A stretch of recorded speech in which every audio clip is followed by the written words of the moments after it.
What's up, everyone? It's Bones here. In today's video, I'll begin my Magical Maven's journey with the Ishizu card and also showcasing a couple of different variants you can play with the deck, including a couple of tier variants. Before I begin, if you happen to enjoy content like this, clicking on those thumbs up and subscribe buttons would be greatly appreciated, as it goes a long way in supporting the channel and shows me that you like content like this. So, to begin, you'll see that we have Sentry here, and it reads, if a card is sent from the hand and or deck to your opponent's graveyard, you can special summon this card from your hand. Then you can special summon one level 4 Earth Fairy monster from your graveyard, except Sentry. If this card is sent from the hand or deck to the graveyard, you can send the top 5 cards of each player's deck to the graveyard. Then, if Exchange of the Spirit is in your graveyard, you can send the top 5 cards of either player's decks to the graveyard. You can only use each effect of Sentry once per turn. And the second one here we have is Keldo, which reads, you can discard one other Earth Fairy monster, special summon this card from your hand, then add one Exchange of the Spirit or one card that mentions it from your deck to your hand. Quick effect, you can banish this card from your field or graveyard, then target up to 5 cards in any graveyards, shuffle them into the deck. If Exchange of the Spirit is not on your field or in your graveyard, at activation, you can only target up to 3 cards. You can only use each effect of Keldo once per turn. So if you play the TCG but have no idea what any of these cards did until now, or you're just a Master Duels player looking into their future, you can see that the synergy with Tearlaments is apparent straight away. So to get on with it, I'm going to start by using the field spell here, and from there we can add Rhino Heart, and this is going to turn kind of into a tutorial of chain links, resolution, and turn player priority, as you'll see that the opponent's side has a halfness, and I'm going to chain that halfness as chain link 2 here, as we're going to see a mill 3 hitting the Sharon and the Sentry, as the Rhino Heart is going to send the Sharon. From here, the Rhino Heart side has turn player priority, so the Sharon will be chain link 1, and from here we can see the other side have Sentry chainlink 2 and the Sharon chainlink 3. From here we'll see the Sharon fuse into Kikalos, and from there we'll see the Sentry mill 5 as both sides have to mill, and we're going to see the effect of Sharon to fuse the Rhino Heart and itself into Kikalos, and from here we're going to see that because we have turn player priority, we're going to get our effects first, as the Kikalos is chainlink 2, Kelbeck will be chainlink 3, and from here we'll see the Rhino Heart is chainlink 4, and the Kikalos is chainlink 5, as we'll see the addition of a Rhino Heart. From there we'll see the special summon back of a Rhino Heart, pitching the Sharon, getting more mills, as the Agidos begin to resolve. The Kikalos is chainlink 2 here, and from there we'll get the mills from the Agido on the turn player side, as now we'll get the effects of Kelbeck and Merlia's chainlink 1 and chainlink 2 on a new chain, as all of the previous effects have finished resolving. So that's important to note. And from here, we'll see Chainlink 3 Rhino Heart on the opponent's side, Chainlink 4 Merly. And I'm going to stop this replay here because I want you to rewatch it a few times if you still don't know what's going on, as once you get to see it a couple of times, you'll understand. But another reason that I'm stopping it here is because I want to point out the relevance of a card like Keldo and Mudora, which is another of the new cards, and it reads, you can discard one other Earth Fairy monster, special summon this card from your hand. Then you can place one Gravekeeper's Trap from your deck face up in your spell and trap zone. Quick effect, you can banish this card from your field or graveyard, then target up to 5 cards in any graveyard, shuffle them into the deck. if Exchange of the Spirit is not on your field or in your graveyard at activation, you can only target up to 3 cards. You can only use each effect of Mudora once per turn. And I didn't go over Kelbeck earlier, I'm sorry about that, but I will now. And it reads, if a card is sent from your hand and or deck to your opponent's graveyard, you can target one opponent's special summon monster, special summon this card from your hand, then return the targeted monster to the hand. If this card is sent from the hand or deck to the graveyard, you can send the top 5 cards of each player's deck to the graveyard. Then, if Exchange of the Spirit is in your graveyard, you can set 1 trap from your graveyard. So, as you can see, the Kelbeck and the Sentry here have the mill 5s, while the Mudora and the Keldo here have the ability to target up to 5 or 3 cards, depending on whether you have Exchange of the Spirit on your field or in your graveyard. But these are the 2 cards here that will help you combat your opponent's Tearlament monster effects in a mirror match like this, as the Keldo on this side is now able to shuffle back the Tearlaments in the opponent's graveyard. But on the side of the opponent's graveyard, they also have a Mudora and a Keldo. So in the Ishizu mirror match, because all of these cards are at 3, Mudora you may only see 1 of, but Keldo is still at 3, and it targets up to 3 cards, so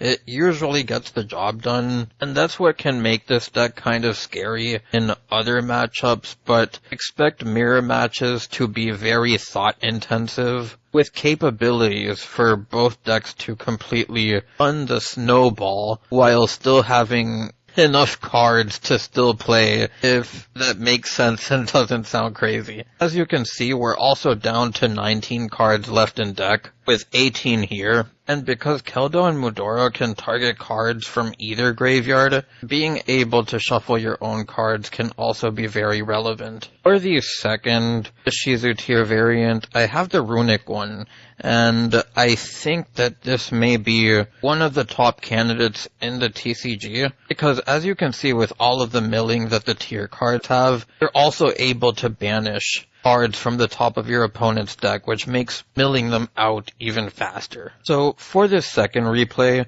and I'm going to kind of condition you to watching these effects resolve, because it's a lot to handle in once, and it's good to see it multiple times. So we're going to start at the draw phase, and we're going to use the destruction to special summon Hugin.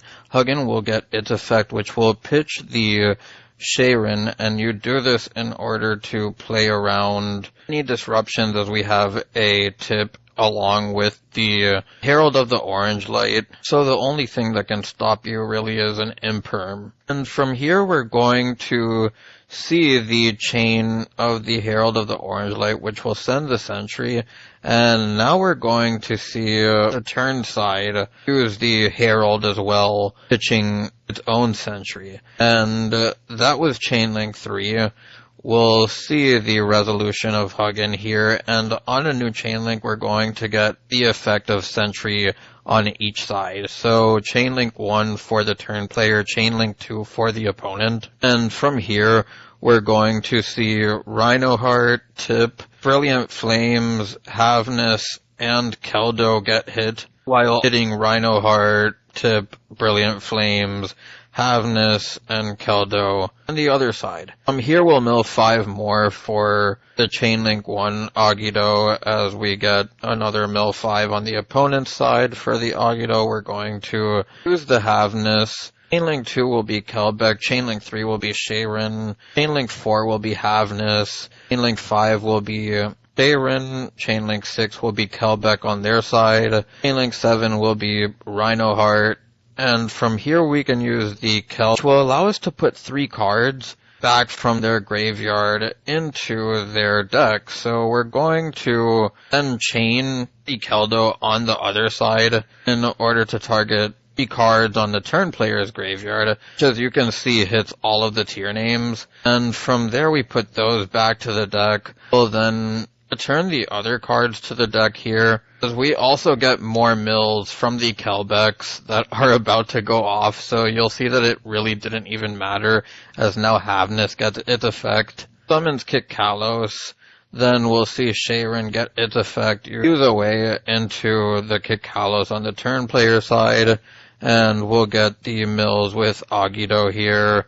Chainlink 1, the Havness will then fuse away into Dragos Depelia, and on a new Chainlink we can Kikalos, and the opponent will also get Kikalos at Chainlink 2, which now, because we had the extra fusion, we get the Dragos Depelia effect in order to stop the Kikalos, and I want to point out that this is all being done in the draw phase. So from here we're going to stop the Kikalos, and I want to point out now how we do get the add of the Solic, but on the main phase here, when we use the tip while under the fountain, the Keldo and the Mudora can be used here. Of course, we've already used the Keldo, so we can't use it in this particular scenario, but if you are playing against Runic, you do have the Keldo and the Mudora in order to combat the Runic fountain draws, which is just another crazy thing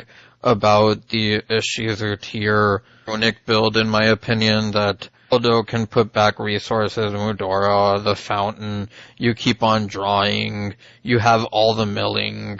Almost feels like the perfect deck. But from here we're going to target our 3 Runic quick plays, as now we can chain the Mudora, put those back, and I'm going to end this replay here for you to be able to watch the most important things you need to know. The end board can greatly vary on a multitude of things. The options you have can just be seen in the extra decks. So for this third variant, I'm going to show, and I wasn't planning to show this one, I wanted to make a video for it on itself, but I thought that it was worth showing it, because on a lighter scale, it can be seen as a tier Ishizu counter without the Runic cards. The Bystial cards will still be a strong way to stop your opponent using their tiers, but being able to have them mill your Ishizu cards too, including Mudora and Keldo, and help you control the graveyard even further.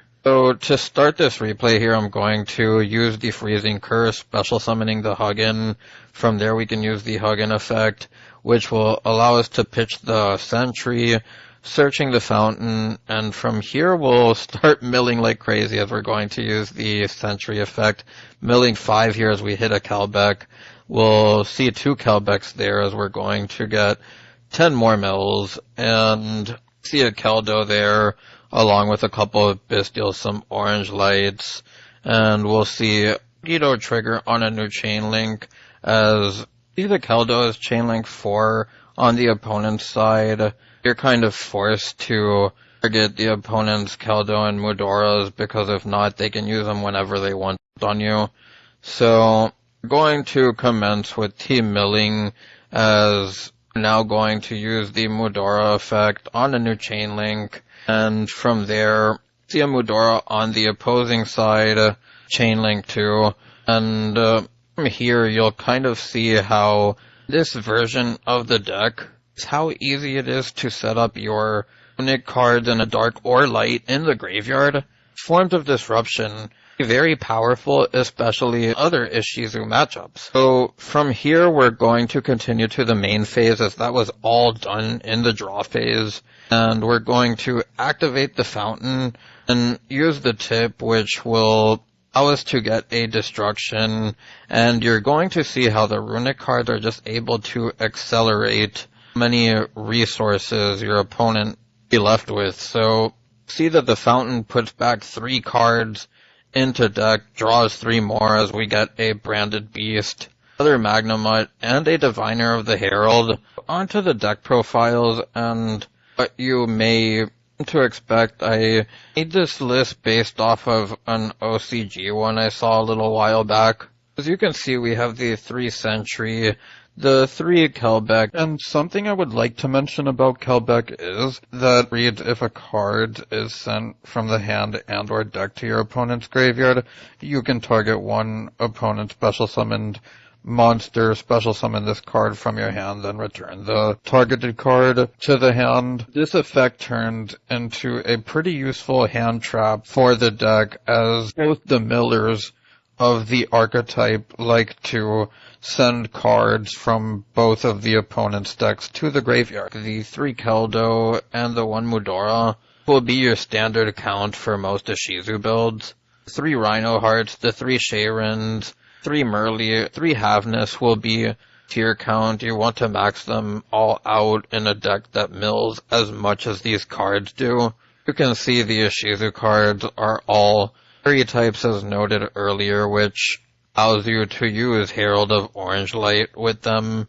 Bystial cards are just good to have. There are extra forms of disruption in the graveyard along with the Keldo and the Mudora. As stated earlier, we'll probably be seeing a lot of tier Ishizu. The more interruptions you have for your opponent's graveyard, the better. Cartesia and the Branded in High Spirits package, you can probably cut if I'm being honest. Not a necessity in the deck, and there's more graveyard manipulation that you can allow yourself to do by just not playing this engine. I put it here on the deck list to show that it is an option. While the upside of the Branded in High Spirits play is nice, and also turn Cartesia into a brick. We have the 2 field spells, the 1 Solic, the 1 Instant Fusion, the 1 Foolish Burial. These are the 2 strongest cards of all the 1-ofs currently, in my opinion. Maybe Reinforcement of the Army, because it searches Rhino Heart, Forming because it searches Tier Field Spell, and obviously Mystic Mine. Definitely something interesting to point out. And then lastly, we have the 2 Tearlament Scream. Round out the main deck. The extra deck, we have Zero Boros, the Nightmare Unicorn, the IP Masquerena, the Sprite Elf, the Sprind, Baron, the Volo, Vidur, the Abyss Dweller, Dragos Depelia, 2 copies of Entis for the Minor of the Herald. You don't have to play this either if you don't want to. It's just based off an OCG list. Then there's the 2 Kikalos and the 1 Lucaros to round out the extra deck. Before I talk about these options here, I want to talk about the new traps that we got for the archetype, being Exchange of the Heart, which reads if you control 3 or more Earth Fairy monsters, send as many monsters on the field as possible to the graveyard. Then each player can special summon to their field a number of monsters from their opponent's graveyard up to the number of monsters that were sent to their opponent's graveyard by this effect. Then if Exchange of the Spirit is in your graveyard, you can set 1 trap directly from your deck. While the effect reads kind of crazy, still a brick, which is important to note. Have Blast Held by Fate, the throwback to Blast Held by the Tribute, which reads when an opponent's monster declares an attack, destroy 1 monster your opponent controls with the highest attack, your choice if tied, and if you do, inflict damage to your opponent equal to the destroyed monster's original attack. Then if Exchange of the Spirit is not in your graveyard, you take damage equal to the damage your opponent took.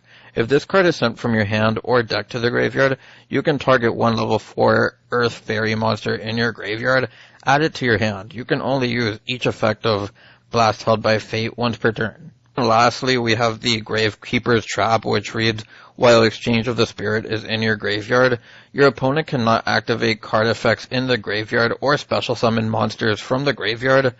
You can only use each of the following effects of Gravekeeper's Trap once per turn. During the main phase, you can discard 1 card, add 1 Gravekeeper's monster, 1 Earth Fairy monster from your deck to your hand. During your opponent's draw phase, before they draw, if this card is already face up on the field, declare 1 card name, look at your opponent's draws for the normal draw, and if it is the declared card, send it to the graveyard. So as you can see, there's a lot of power when it comes to the trap cards. Besides maybe the Blast Held by Fate, which is a recursive card in this deck. You can just mill it to the graveyard and get back 1 of your Ishizu cards, but time, due to the bricky nature of them, they were off of CG builds, and I don't think that they'll be in many of the TCG ones. Options the deck has that I want to talk about. I want to talk about a small Shaddoll engine in which, with Branded in High Spirits, send 1 of your fairies for Construct, back your Schism, stuff like that. Super Poly with Garura and Mud Dragon will probably still be relevant. It's hard to tell how much it may really hurt the Ishizu deck as you're able to summon a bunch of different attributes. Beatrice and Volo, I would like to mention, also don't need to be in the extra deck. I just have them here. Options, though, I do think that the Volo is interesting just because Herald turn itself into level 6 and having it one of your Bystial cards after sending an Entis be an easy rank 6 play is why Beatrice is also an option to help yourself get the tier stuff going. Lava Golem and Fenrir, I think that these will continue to be great cards. Formats to come, the way things are shaping up. Neko Main King probably won't see play at all. We finally have a deck trap thanks to these Ishizu cards. Able to potentially mill an opponent's Neko Main King and then having your turn end. Going to be kind of a crazy feeling. Milling and stuff in your draw phase. Your turn suddenly ends. Main will probably punish the non-Runic build harder, which is why I think that the Runic build also has higher upside. It's just so much more versatile, being able to resources back with Keldo, Mudora, and Fountain, with nature of Tearlaments putting themselves back. The deck is just insane. Cyclone, the Anti-Spell, and the Eradicator cards will just continue to be good. If the Ishizu deck isn't playing as many spell cards, and is playing a majority of monster cards really, Branded and High Spirits probably won't even be in most builds. Still important to note that there will be people who don't want to play this stuff. Ishizu Runic tier, we have the 3 Sentry, the 3 Kelbex, the 3 Heldo, the 1 Mudora, the Rhinoheart, the 3 Bryn, the 3 Havness, and we only have 1 Merly here, and I'll explain that as I talk more about the deck, but we'll see the 3 Herald of Orange Light, the 3 Tips, the 1 Fountain, and there's only 1 here, because Uri can get it back if you mill it, Keldo or Mudora can put it back if you mill it. 1 also means that you have the least likely chances to mill it. There's the 1 Foolish Burial, the 1 Instant Fusion, the 1 Herald, Diviner, the 3 Freezing Curse, the 3 Destruction, the 3 Brilliant Flame, and the 1 Soliac to round out the main deck. See, there's only 1 Merly, because the idea is that Ishizu stuff will mill your tiers anyways. Brind through Hugin is basically a Verte. You have 12 quick plays that can all special summon level 2. Literally just any of your monsters can go into Sprint, send Merly. Merly and Hugin will become Dragos Depelia, your Hugin back in the extra deck as well. The amount of low resource plays that deck can use in order to amass crazy amount of advantage, a very strong point to this deck, which is also important to note. Extra deck, you'll see it's actually the same as the previous one, some differences, as we have the Zeroboros, Unicorn, Mask, the Sprite Elf, the Sprind, the Abyss Dweller, Dragos Depelia, the Entis, and you could bump this up to 2. I don't know what you would want to take out. I was conflicted between the 2 Kikalos and the 2 Entis. Probably play with your Link lineup as well. Add an Underworld Goddess or something. Up for the Corn and Zeroboros. You can then leave your Masquerena to just go into Sprind and have it be like a Verte on your opponent's turn. Just some options off the top of my head. Finally, we have the 1 Lulukaros to round out extra deck here. For the side deck, you don't have to take this seriously. It looks decent, but I don't quite know how this would work out in the format. I still need more testing in the format, actually, with how much things change just 1 month of being in the TCG. Take any side deck that you see here with a grain of salt. Finally, we have the Bystial version of the deck. This one is cool because basically how you can, on a Tearlaments monster with a Soliac, and on Branded Beast with a Lubellion. And another cool interaction that you have here is Rebranded can get back your Huggins. They banish themselves. Their effect. So makes it so that you don't have to play 3 of them. You can see we also have one Merly for the logic of turning Sprint into a pseudo Verte. The 2 level 6s here this time around because we are playing a full Bystial package, even though we probably could play more worms here, but depends on what you would want to do with the deck, as I still wanted to max out on all of the good Runic cards, as you kind of do want to see them combo really well with your Bystial and your Ishizu cards, and what makes them even stronger is that second against other Ishizu decks, you start manipulating their graveyards with your Bystial cards, along with your Keldo and Mudora. The follow-up of the Runic cards can just be extremely overwhelming. Deck profile, we have 3 Sentry, the 3 Kelbecks, the 3 Keldo, the 1 Mudora, the 3 Lubellians, the 3 Magnamuts, the 1 Saronir, the 1 Druid Worm, the 1 Merly, the 1 Herald, the 3 Herald of the Orange Light, the 3 Tips, the 1 Beast, the 1 Rebranded, the 1 Instant Fusion, the 1 Foolish Burial, the 3 Freezing Curse, the 3 Destruction, the 3 Brilliant Flames, and the 1 Fountain to round out the main deck. Extra deck, we have the 0 Boros, Unicorn, Masquerena, Sprite Elf, Sprint, Beatrice, Volo, Redoer, Dweller, Dragos Depelia, the 2 Entis, the 2 Huggins, and the 1 Gary. Again, a lot of the same stuff as the Tearlament version of the deck, but you're able to play both of your rank 6s, trying to control the game more, beat sticks, corruptions through your graveyard manipulation effects with the power of the Runic engine. Anyways, if you made it this far into the video, I thank you for watching and I hope you enjoyed. If you have any suggestions, feel free to leave them down below. It's Bones, signing out.